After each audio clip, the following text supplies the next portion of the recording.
রাধে রাধে। দেখো আজকে চলে এসেছি আরও একটা ক্লাস নিয়ে। নতুন একটা ক্লাস তোমাদের জন্য রয়েছে। দেখা যায় কোন শিফটের ক্লাস আজকে রয়েছে। আজকে রয়েছে 26/10/2018 শিফটে, বিকাল 4টে থেকে 5:30 শিফটে ক্লাস রয়েছে। ওকে, চলো দেখা যাক কী কী কোশ্চেন রয়েছে। ফার্স্ট কোশ্চেন কি আছে, বলছে তড়িৎ বিভব পার্থক্যের এসআই একক হলো কুলম, ওহম, ভোল্ট নাকি অ্যাম্পিয়ার। তো এক্ষেত্রে ভোল্ট হচ্ছে আমাদের কারেক্ট অ্যান্সার, যেটা অপশন 3তে রয়েছে। দেখো ঠিক আছে, তাহলে তড়িৎ বিভব পার্থক্যের এসআই একক কি? ভোল্ট। চলো নেক্সট কোশ্চেন। নেক্সট বলছে নিম্নলিখিত কোন অঙ্গটি স্ত্রী বংশবৃদ্ধিকারী অঙ্গ নয়? যোনি, ডিম্বাশয়, জরায়ু নাকি ভাস ডিফারেন্স। তো এটার মধ্যে ভাস ডিফারেন্স এই অংশটা স্ত্রী বংশবৃদ্ধিকারী অঙ্গ নয়। ঠিক আছে, চলো নেক্সট দেখা যাক কি কোশ্চেন রয়েছে। নেক্সট বলছে কোষ প্রাচীরহীন বহুকোষী সংকোষ কেন্দ্রিক প্রাণী কোন রাজ্যে অন্তর্ভুক্ত? প্ল্যান্টে, মনেরা, অ্যানিমালিয়া নাকি প্রোটিস্ট। তো এক্ষেত্রে অ্যানিমালিয়া হচ্ছে আমাদের কারেক্ট অ্যান্সার, যেটা দেখো অপশন 3তে আছে। ঠিক আছে, চলো নেক্সট কোশ্চেন বলছে একটি কণার গতিশক্তি সর্বাধিক হবে ড্যাশ আকারে, গ্যাস আকারে, প্লাজমা আকারে, তরল আকারে নাকি কঠিন আকারে। তো এক্ষেত্রে গ্যাস আকারে যখন কণাটি থাকে তখন তার গতিশক্তি কি হবে না সর্বাধিক হবে। ঠিক আছে, তাহলে অপশন 1 হচ্ছে আমাদের কারেক্ট অ্যান্সার। চলো নেক্সট কোশ্চেন। নেক্সট বলছে স্থির অবস্থায় বা গতিশীল অবস্থায় একটি বস্তুর পরিবর্তন রোধ করার ক্ষমতাকে বলে কি বলা হয়? ভরবেগ বলে নাকি মাধ্যাকর্ষণ বলে নাকি বল বলে নাকি জড়তা বলে। তো এক্ষেত্রে বলে জড়তা। স্থির অবস্থায় বা গতিশীল অবস্থায় যখন একটি বস্তুর পরিবর্তন হয়, মানে পরিবর্তন রোধ করার যে ক্ষমতা, সেটাকে বলা হয় কি না জড়তা। অপশন 4 হচ্ছে আমাদের কারেক্ট অ্যান্সার। নেক্সট বলছে গতির সমীকরণ অনুযায়ী নিচের কোন বিষয়টি ভুল? দেখো 4টে আমাদের ইকুয়েশন দিয়েছে, তো এর মধ্যে দেখো অপশন 4 এই যে সমীকরণটা রয়েছে 2as = v² - u², এটা কি এই ব্যাপারটা ভুল। ঠিক আছে, তাহলে অপশন 4 হচ্ছে আমাদের কারেক্ট অ্যান্সার। নেক্সট বলছে কিডনি গঠন হয় কি দিয়ে? নেফ্রন, নিউরন, কিটন নাকি সাইটন। তো এই ক্ষেত্রে আমরা জানি যে কিডনি গঠন হয় না নেফ্রন দিয়ে। ঠিক আছে, নেফ্রন দিয়ে। অপশন 1 হচ্ছে আমাদের কারেক্ট অ্যান্সার। চলো নেক্সট বলছে শব্দ তরঙ্গ 339 মিটার পার সেকেন্ড গতিতে প্রবাহিত হয় যদি তার তরঙ্গ দৈর্ঘ্য 1.5 সেন্টিমিটার হয়, তবে তাহলে কি হবে না তরঙ্গের কম্পাঙ্ক কি হবে? ঠিক আছে, তাহলে mu equals to F lambda. আচ্ছা, আমাকে বের করতে দিয়েছে কি কম্পাঙ্ক, তার মানে এফটা হচ্ছে আমাদের কম্পাঙ্ক।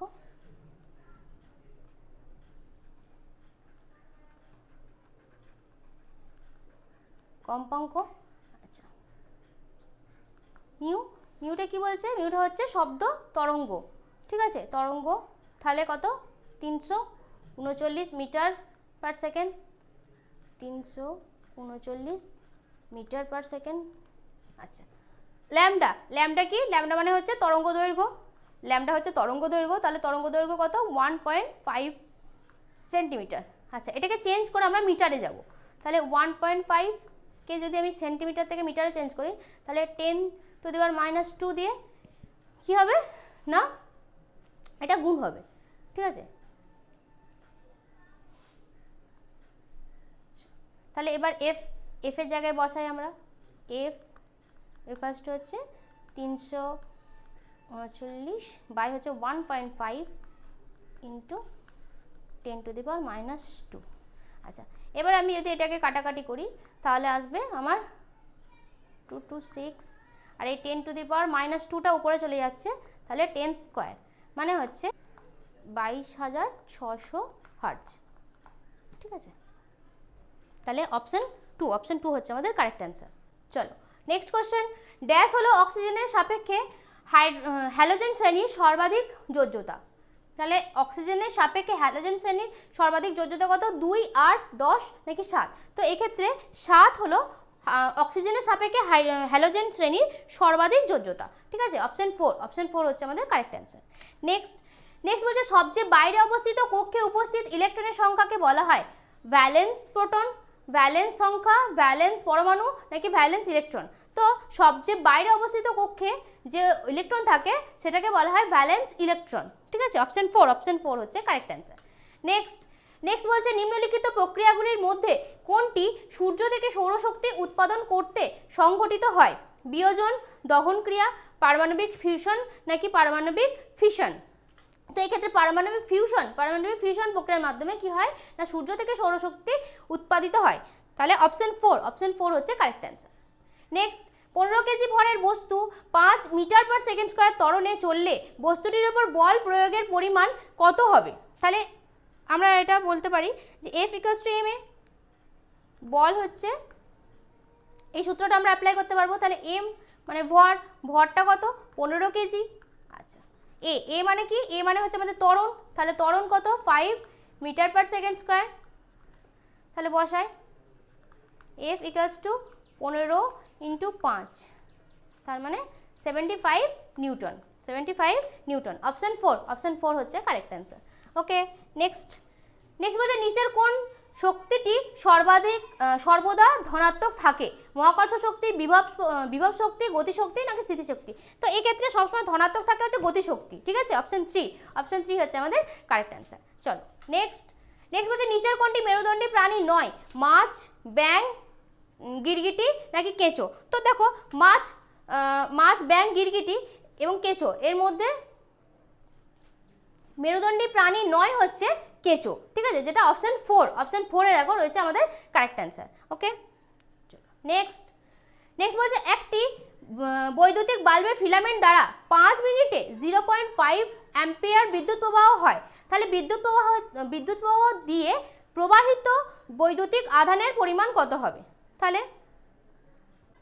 Q হচ্ছে I × T। তাহলে এখানে কত না বৈদ্যুতিক আধান বের করতে দিয়েছে। তাহলে I কত? I এর মান হচ্ছে বিদ্যুৎ প্রবাহের কত? 0.5 অ্যাম্পিয়ার। আর টিটা কত? টিটা হচ্ছে 5 মিনিট, ঠিক আছে। তাহলে এটাকে আমরা সেকেন্ডে চেঞ্জ করে নিই, 5 × 60 সেকেন্ড, তার মানে হচ্ছে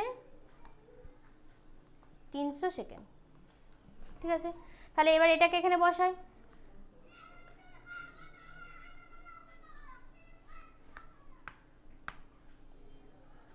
তাহলে দেখো 300 ইন্টু হচ্ছে 0.5, তাই তো 0.5। তাহলে দেখো এটাকে আমি যদি ক্যালকুলেশন করি তাহলে 150 কুলম, যেটা অপশন 1 হচ্ছে আমাদের কারেক্ট অ্যান্সার। নেক্সট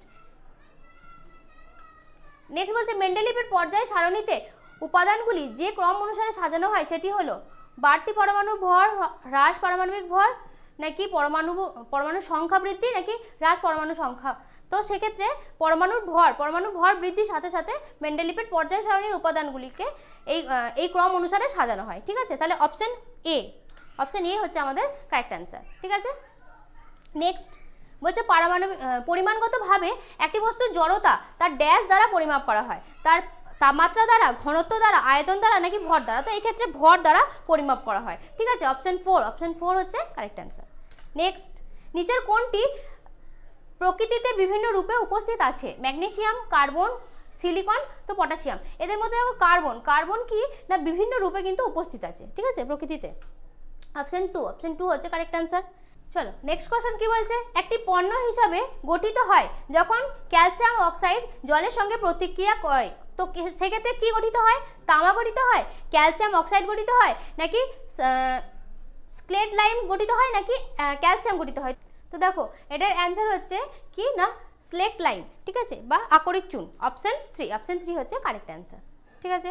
চলো নেক্সট দেখা যাক। নেক্সট বলছে ডিমকে জলাশয় থেকে গর্ভে নিয়ে যেতে সাহায্য করে ভাস ডিফারেন্স, মূত্রনালী, গলদেশ নাকি ডিম্বনালী। তো এক্ষেত্রে ডিম্বনালীতেই কিন্তু ডিমকে জলাশয় থেকে গর্ভে নিয়ে যেতে সাহায্য করে, ঠিক আছে। অপশন 4 হচ্ছে কারেক্ট অ্যান্সার। আজকের ক্লাসটা যদি ভালো লাগে লাইক, কমেন্ট, শেয়ার, সাবস্ক্রাইব করো এবং খুব তাড়াতাড়ি তোমাদের পরীক্ষা চলে আসবে, তার জন্য ফুল প্রিপেয়ার হও। Thank you.